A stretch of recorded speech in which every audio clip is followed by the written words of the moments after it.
12살 순이는 아버지의 손을 꼭 쥐었다. 평양 중심가 창광거리. 2월의 바람이 매섭게 파고드는 오후였지만 거리는 유독 들뜬 기운으로 가득했다. 사흘 뒤면 음력설이었고 오늘은 2월 16일 위대한 장군님의 탄생일이었다. 붉은 현수막이 거리 곳곳에 내걸렸고 인민복 차림의 선전대가 확성기로 노래를 틀어댔다. 친애하는 그 일을 우리는 따르리. 순이는 그 노래를 3살 때부터 알았다.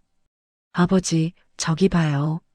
순이가 손가락으로 가리킨 곳에는 식당 하나가 있었다. 통유리 너머로 보이는 실내는 따뜻한 주황빛 조명에 감싸여 있었고 하얀 식탁보가 깔린 테이블마다 사람들이 가득했다. 가족 단위로 혹은 2~3명씩 모여 앉아 뭔가를 먹고 있었다. 웃음소리가 유리창을 뚫고 새어나오는 것 같았다. 아버지 성철은 딸의 손을 살짝 잡아당겼다. 가자, 어서.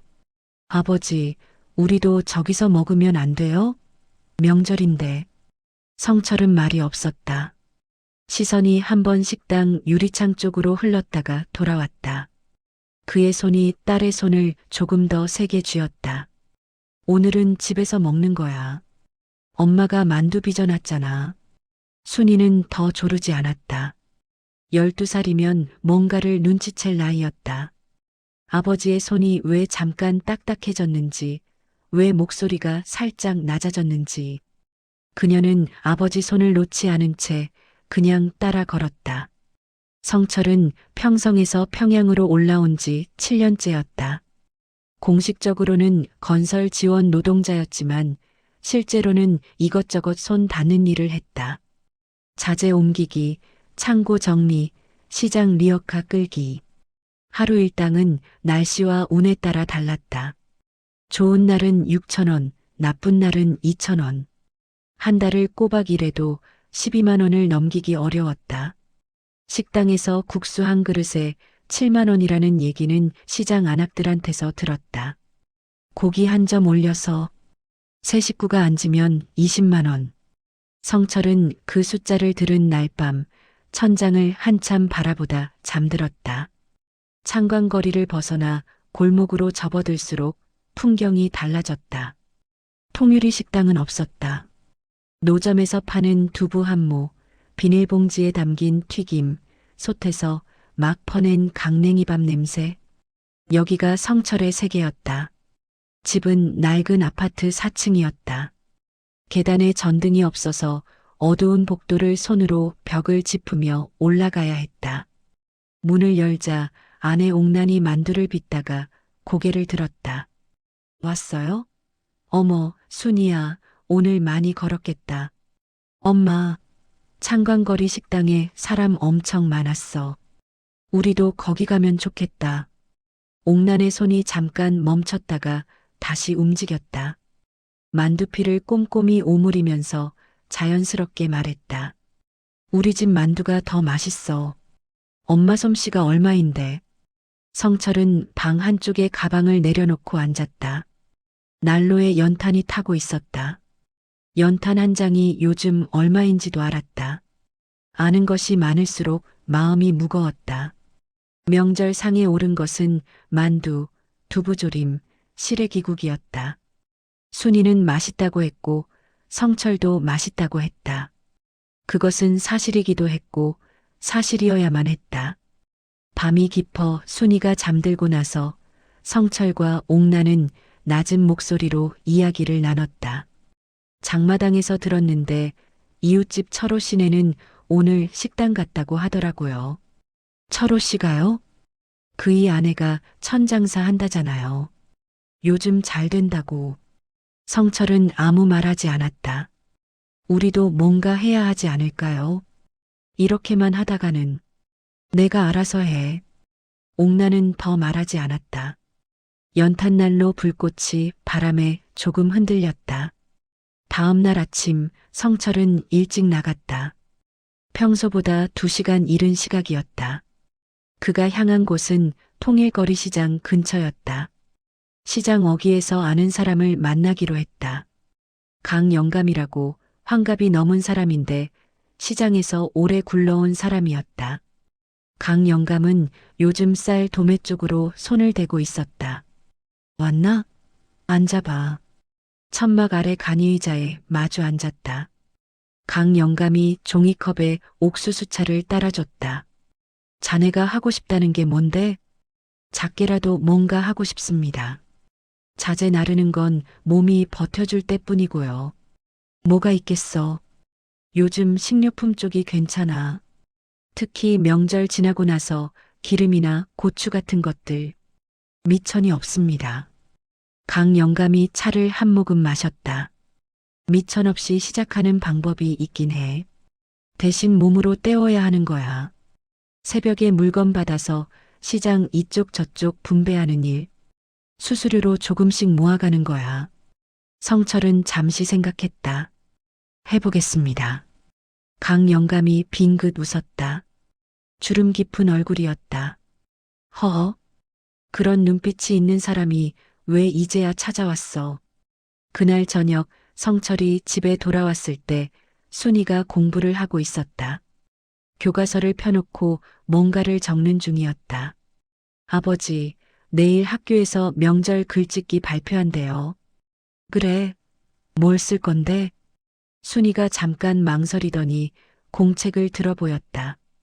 명절에 가족과 함께 식당에 가서 국수를 먹었다고 썼는데 사실이 아니잖아요. 그래도 써도 돼요?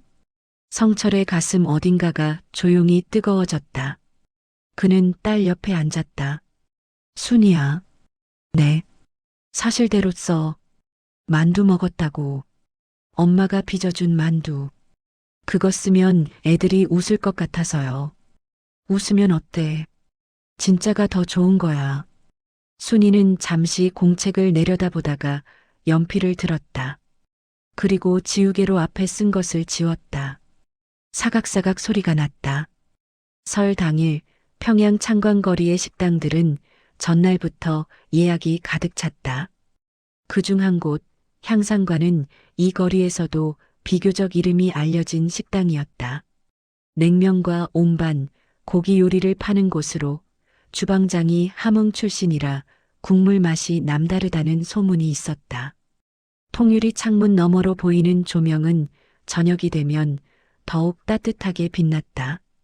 그 식당 안에서 가장 안쪽 자리에 앉아 있는 사람은 박명수였다. 38살. 평양 시내에서 건자재 유통을 하는 사람이었다. 공식 직업은 어느 회사 자재 담당이었지만 실제로는 자체적으로 굴리는 물량이 상당했다. 요즘 아파트 건설이 많으니 자재 수요는 항상 넘쳤다. 그가 중간에서 연결하는 방식은 오래된 것이었고 그 방식을 잘 아는 사람들이 그에게 왔다. 오늘 그의 테이블에는 아내 은주, 아들 정혁, 그리고 은주의 어머니가 앉아 있었다. 어머니, 냉면이 입에 맞으세요? 맞다. 국물이 진짜 깊어. 은주 어머니는 국수를 한 젓가락 들어 입에 넣고는 눈을 가늘게 떴다. 만족스러운 표정이었다. 정혁은 7살이었다. 아직 냉면을 잘 먹지 못해 엄마가 가위로 잘라주었다. 아빠, 이거 비싸요? 명수가 아이 머리를 쓰다듬었다. 응, 그래서 맛있는 거야. 맛있으면 다 비싸요? 꼭 그렇진 않아. 비싼 게 다 맛있지도 않고. 은주가 웃었다. 아이가 묻는 말에 항상 진지하게 답하는 게 명수의 습관이었다. 식당 안은 시끌벅적했다. 가족 단위 손님들이 대부분이었다. 저쪽 테이블에서는 돌잔치 분위기가 났고 이쪽에서는 누군가 생일인 듯 케이크가 올라왔다. 종업원들이 분주하게 오갔다. 식당에서 일하는 여성들은 저마다 단정한 인민복 위에 앞치마를 두르고 있었다. 명수는 창문 너머 거리를 흘깃 바라봤다. 거리를 걷는 사람들이 보였다. 가족처럼 보이는 3명이 식당 앞을 지나갔다. 남자, 여자, 아이. 아이가 유리창 쪽을 바라보다가 어른 손에 이끌려 지나쳤다. 명수는 그 장면에 한 박자 눈이 머물렀다가 돌아왔다. 왜 그래요? 은주가 물었다. 아니, 아무것도. 그는 냉면을 한 젓가락 떠먹었다. 국물이 진했다. 함흥식이 맞았다. 명수가 처음부터 이런 자리에 있던 것은 아니었다. 그도 10년 전에는 달랐다. 하루 벌어 하루 먹던 때가 있었다. 20대 초반 무작정 평양으로 올라와 건설 현장을 따라다녔다. 막일꾼이었다. 그때는 지금처럼 창광거리 식당에 앉아 냉면을 먹는다는 건 상상도 못했다. 전환점은 우연이었다. 현장 감독 옆에서 자재 수량을 체크하는 일을 도왔는데 어느 날 그 감독이 자신의 계산보다 명수의 계산이 더 빠르고 정확하다는 걸 알아챘다. 그가 명수를 다른 사람에게 소개했고 그 사람이 또 다른 사람에게 소개했다. 그런 식으로 연결이 이어졌다. 중요한 건 신뢰였다. 이쪽 세계에서 신뢰를 쌓으려면 오래 걸렸고 한번 금이 가면 돌이키기 어려웠다. 명수는 그걸 알았기 때문에 어떤 상황에서도 약속한 물량과 시간을 지켰다. 그것이 지금의 그를 만들었다. 하지만 그게 마냥 편한 자리인 건 아니었다. 어느 단계에 있든 위아래로 신경 써야 할 사람들이 있었다. 위쪽 사람들 눈에 띄지 않게, 하지만 필요할 때는 존재감을 드러내야 했다. 줄타기 같은 일이었다. 식사가 끝날 무렵 명수의 휴대전화가 진동했다. 테이블 밑으로 슬쩍 확인했다. 거래처 사람이었다. 설 연휴에 연락이 오는 건 보통 급한 일이 아닐 때는 없었다. 잠깐 실례. 그는 자리에서 일어나 출입구 쪽 구석으로 걸어갔다. 무슨 일이요? 저번에 얘기하던 시멘트 건 다음 주 초에 결정해야 할 것 같습니다. 연휴 끝나고 얘기합시다. 상대방이 기다리질 않아서요. 명수는 잠시 생각했다. 양이 얼마요? 전보다 2배. 그는 잠시 말이 없었다. 2배라는 건 위험도 2배였다. 동시에 이익도 2배였다. 연휴 끝나는 날 아침에 봅시다. 전화를 끊고 자리로 돌아왔다. 아내가 눈으로 물었다. 그는 고개를 살짝 흔들었다. 별거 아니야. 아이가 어느새 온반을 다 먹고 졸린 눈을 하고 있었다. 다 먹었어? 배부르니? 네. 근데 아빠, 우리 또 와도 돼요? 또 오지 뭐. 아이가 해벌쭉 웃었다. 명수는 그 웃음을 보면서 잠깐, 아주 잠깐, 아까 유리창 앞을 지나쳤던 그 세 사람을 다시 떠올렸다. 남자, 여자, 아이. 그리고 유리창을 바라보다 이끌려간 아이의 얼굴. 생각은 오래가지 않았다. 종업원이 다가와 계산서를 내밀었다. 4인 식사, 부식 포함. 명수는 지갑을 꺼냈다. 그날 밤 향상관 식당에 불이 꺼지고 종업원들이 퇴근하면서 창광거리는 한산해졌다. 종업원 중 한 명, 23세 혜경은 외투를 여미며 거리를 걸었다. 발이 아팠다. 하루 종일 서 있었으니. 혜경이 이 식당에서 일한 건 8개월이었다. 월급은 4만 원이었다. 팁은 가끔 받았는데 많지 않았다. 손님들이 잘 주는 편이 아니었다. 그녀의 집은 식당에서 2정거장 거리였다. 트램을 타거나 걸었다. 오늘은 걷기로 했다. 돈을 아끼려고. 걸으면서 혜경은 오늘 가장 인상 깊었던 손님을 생각했다. 안쪽 테이블에 앉았던 그 가족. 남편과 아내, 나이든 어머니, 어린 아들. 아이가 아빠에게 또 와도 돼요? 하고 물었던 것까지 들렸다. 자신은 식당에서 밥을 먹어본 적이 없었다. 종업원이니 먹지 못한다는 규정은 없었지만 당연히 그럴 수 없었다. 퇴근 전에 남은 음식을 가끔 먹을 수 있었는데 그것도 눈치 봐가며 집에 돌아오면 어머니가 기다리고 있었다. 어머니는 시장에서 작은 좌판을 벌이는 사람이었다. 양말이나 수건 같은 것들, 둘이 합쳐도 한 달 수입이 10만 원을 넘기기 어려웠다. 혜경은 걸으면서 가끔 계산을 했다. 지금 모아놓은 돈으로 뭔가 작은 장사를 시작할 수 있을까? 화장품 같은 거 요즘 여자들이 많이 찾는다고 했다. 하지만 미천이 얼마나 필요한지도 잘 몰랐다. 찬바람이 골목을 스쳤다. 집 문을 열었다. 어머니가 앉아 뭔가를 꿰매고 있었다. 왔니? 오늘 많이 바빴겠다. 네. 사람이 정말 많았어요. 많이 왔어? 식당이 꽉 찼었어요, 종일. 어머니가 고개를 끄덕였다. 우리는 찰밥했다. 먹어. 혜경은 밥상 앞에 앉았다. 찰밥, 간장, 김치. 오늘 식당에서 본 국수와 온방과 고기 요리들이 잠깐 스쳤다가 사라졌다. 맛있다. 그것은 사실이었다. 설 연휴가 끝나고 3일이 지났다. 성철은 새벽 4시에 일어났다. 강영감과 약속한 첫날이었다. 시장 어기 창고에서 식료품 꾸러미를 받아 지정된 좌판 3곳에 분배하는 일. 새벽에 움직여야 했다. 시장이 열리기 전에 물건이 자리에 있어야 하니 옥란이 눈을 떴다. 벌써 가요? 응. 일찍 시작해야 해. 밥이라도. 괜찮아. 가서 먹지. 그는 어두운 복도를 손으로 더듬으며 내려갔다. 계단을 내려오는 발소리가 조심스러웠다. 순이가 깨지 않도록. 밖에 나오자 찬 공기가 폐 깊숙이 들어왔다. 도시는 아직 자고 있었다. 가끔 자전거를 타고 지나가는 사람이 있었고 저쪽에서 리어카를 미는 소리가 났다. 성철처럼 새벽에 움직이는 사람들이 있었다. 이 도시 아래층에서 움직이는 사람들.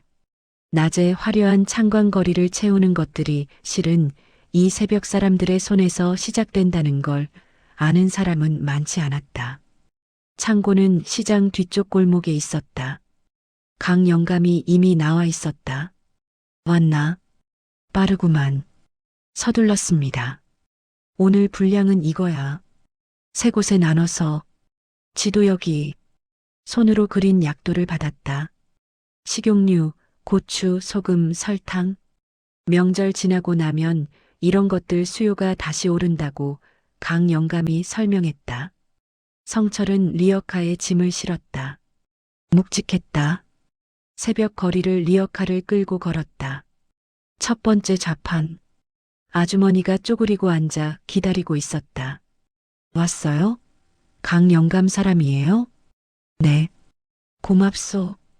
이거 받아요. 봉투 하나를 내밀었다. 수수료였다. 성철은 고개를 숙이고 받았다. 두 번째, 세 번째 좌판을 돌았다. 해가 막 뜨기 시작할 무렵 일이 끝났다. 강영감에게 돌아와 리어카를 반납했다. 어때? 할만합니다. 오늘 얼마 받았어? 봉투 3개를 내밀었다. 강영감이 열어보고 각각에서 조금씩 덜어냈다. 이게 내 몫이고 나머지가 자네 거야. 성철이 받은 돈을 세었다. 7천 원이었다. 2시간 일에 적다면 적었다. 하지만 이전에 몸으로 때우던 일당의 하루치가 2시간에 나온 셈이었다. 매일 이 시간에 오면 돼. 꾸준히 하면 익숙해져. 나중엔 혼자 루트도 짜게 되고. 성철은 고개를 끄덕였다. 집에 돌아왔을 때 순이가 막 일어나고 있었다. 학교에 갈 준비를 하면서 세수를 했다. 아버지, 어디 갔다 왔어요? 일하고. 이렇게 일찍요? 새벽 일이야. 순이가 수건으로 얼굴을 닦으면서 고개를 들었다. 그럼 아버지 이제 새벽에 나가는 거예요? 당분간. 순이는 잠깐 생각하더니 말했다. 힘들지 않아요? 성철이 딸을 바라봤다. 12살 얼굴이었다.